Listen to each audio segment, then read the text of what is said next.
as buscas por um outro turista que também se afogou neste final de semana, só que na praia do Francês, essas buscas continuam. O final de semana continua exatamente trazendo prejuízos para aqueles turistas que às vezes não entendem, não conhecem o local e acabam se afogando, tá?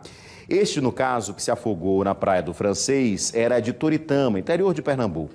E até agora ele não foi encontrado. O repórter Neto Mota está com a gente ao vivo, vai falar sobre as buscas. Neto, esse caso aconteceu no final de semana, ontem já tivemos buscas, inclusive, do Corpo de Bombeiros no local. Hoje as buscas também continuaram o dia todo e nenhum sinal desse turista, ô Neto. Boa noite. Olha, Moura, infelizmente nenhum sinal do Carlos Henrique, que tinha 22 anos. O repórter Bruno Protásio esteve lá, foi a primeira equipe de jornalismo a chegar no local onde aconteceu esse afogamento e apurou junto com o Corpo de Bombeiros que além dos 3 turistas de Toritama e entre eles o Carlos Henrique, também havia pelo menos 4 outros turistas, dessa vez do município de Garanhuns, que também fica em Pernambuco, que também sofreram afogamento, mas que foram resgatados. Já a repórter Maria Maciel acompanhou o trabalho do Corpo de Bombeiros durante toda a tarde. E é esse trabalho que a gente vai acompanhar agora. As buscas pelo jovem desaparecido, identificado como Carlos Henrique Araújo Silva, de 22 anos, foram retomadas pelo Corpo de Bombeiros na manhã desta segunda-feira na Praia do Francês.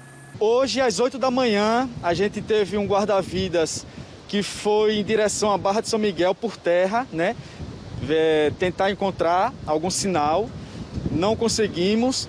E nesse momento, às 8h30 da manhã, tivemos a presença aqui da aeronave do Corpo de Bombeiros, fez um sobrevoo aqui, acho que aproximadamente uns 20 minutos, Ela teve que se ausentar do local, mas nós estamos agora com um bote inflável de salvamento e uma moto de salvamento aquática fazendo buscas em toda essa área aqui do Francês. Carlos Henrique desapareceu nesse trecho da Praia do Francês, onde inclusive existe sinalização de perigo. Carlos estava com mais 2 amigos quando entraram no mar para nadar. Só que começaram a se afogar. Os guarda-vidas foram acionados, conseguiram resgatar 2 deles, mas Carlos não teve a mesma sorte. As buscas se estenderam durante toda a tarde, com os guarda-vidas utilizando jet skis e também com apoio do helicóptero, mas sem sucesso. Outras 4 pessoas que estavam na Praia do Francês já haviam sido resgatadas nesse mesmo trecho do mar. Muitos banhistas acabam ignorando as placas de sinalização e a orientação dos bombeiros. A gente fica triste porque muitas vezes a gente aborda o banhista, tenta passar para ele a mensagem de que é perigoso aquele local, mas por ele estar ali com o pé firme, acredita que sabe nadar o bastante para estar no ambiente, no mar, ele vai conseguir sempre se sair de uma situação mais complicada, difícil que ele se encontre. E não é assim. Quando você cai numa corrente de retorno, se você não é um profissional, se você não sabe lidar bem com o mar, é muito difícil, às vezes impossível, de você sair, a não ser que seja retirado por um profissional. E fica o alerta para quem vem à praia. Procure um posto de guarda-vidas e se informar com um profissional qual é o local adequado para tomar banho. Porque se você está hospedado aqui, passando alguns dias no Francês, ou costuma vir à praia, você pode se banhar em um local que naquele momento, naquele dia, esteja tranquilo, mas existem as correntes que elas sujam repetidamente.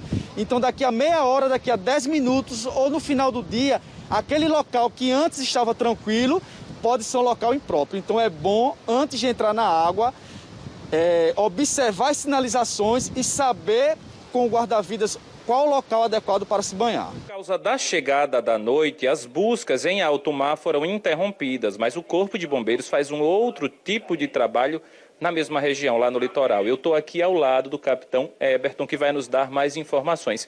Capitão, boa noite. Que trabalho é esse? Que monitoramento é esse que é feito pela região do litoral, já que as buscas não acontecem porque a noite chegou? Boa noite.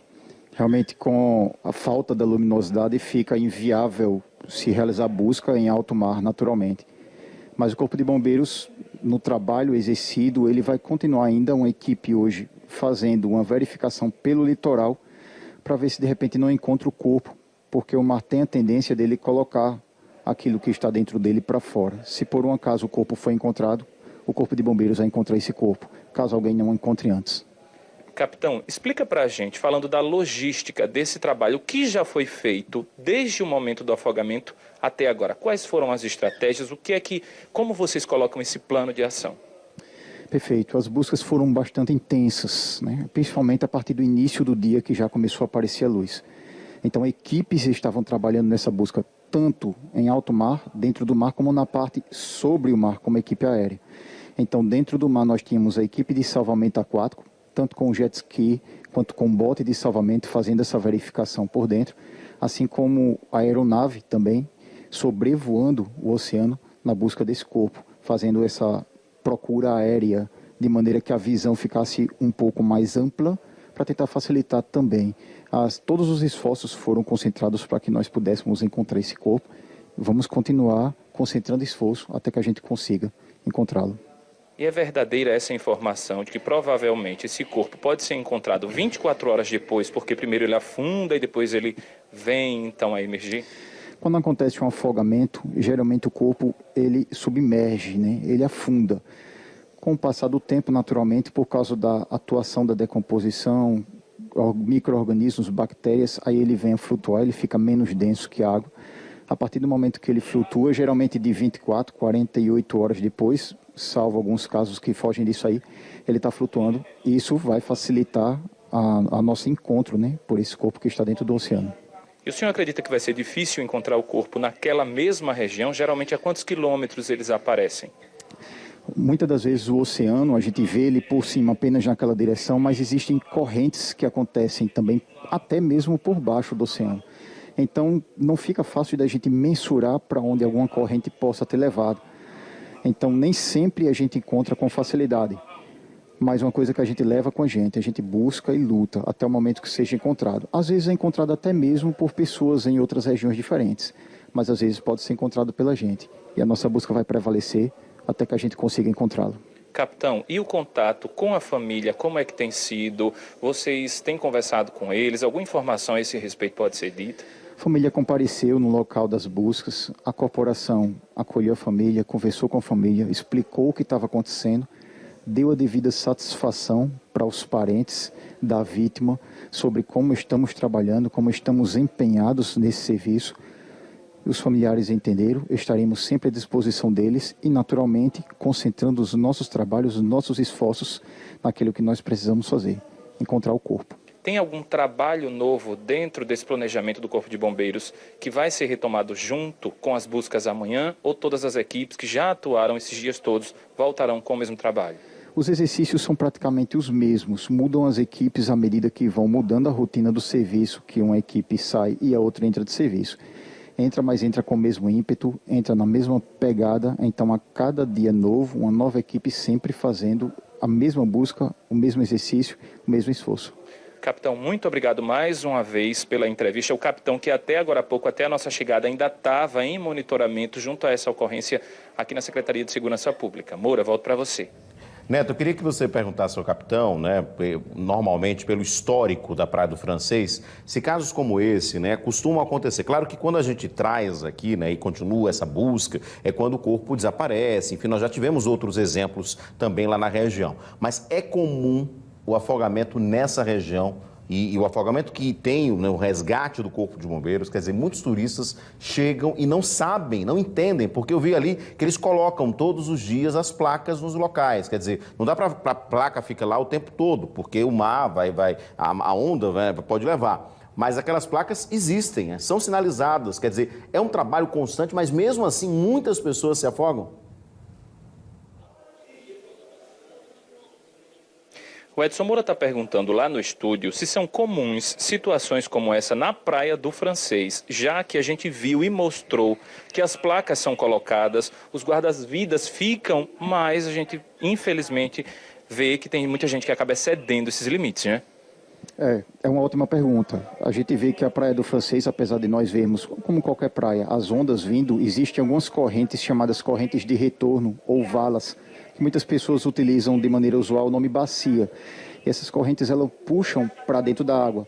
Muitas das vezes a pessoa diz que sabe nadar, mas acabou almoçando ou está fazendo alguma atividade que está cansado, confia na própria força e acaba entrando. O ideal é sempre atentar para a sinalização das placas do bombeiro, para os métodos de prevenção, para que os guarda-vidas estão instruindo as pessoas na praia, porque com água e com mar a gente não pode brincar. Qual o ponto mais crítico, visto as ocorrências atendidas por vocês?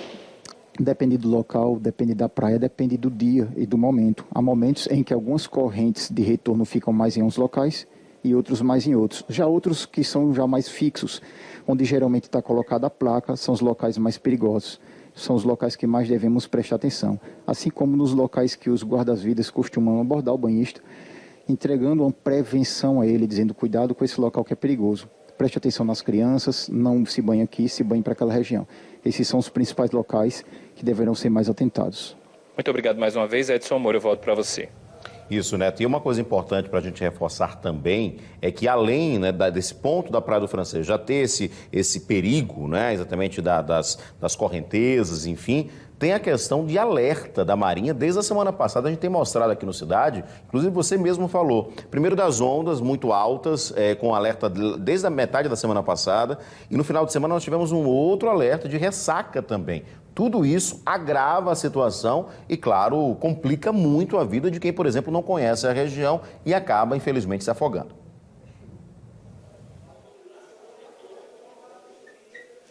Pois é, desde a quarta-feira passada a gente trouxe aqui dentro do Cidade Alerta o primeiro alerta do Centro de Hidrografia da Marinha do Brasil, que dizia que o litoral dos estados Bahia, Sergipe, Alagoas e também um outro, esses litorais poderiam registrar ondas de até 3,5 metros para os dias para quarta, quinta e sexta. No último sábado, a Marinha do Brasil enviou um outro alerta sobre ondas que podiam chegar até 2,5. Então, foi uma semana muito trabalhada de reforço. Os profissionais, os jornalistas também do TNH1 colocaram a informação. A gente tentou alertar, mas infelizmente a gente não está ligando esse afogamento a essa questão das ondas. Mas ainda assim, se tornam pontos importantes para que a população se informe antes de entrar no mar.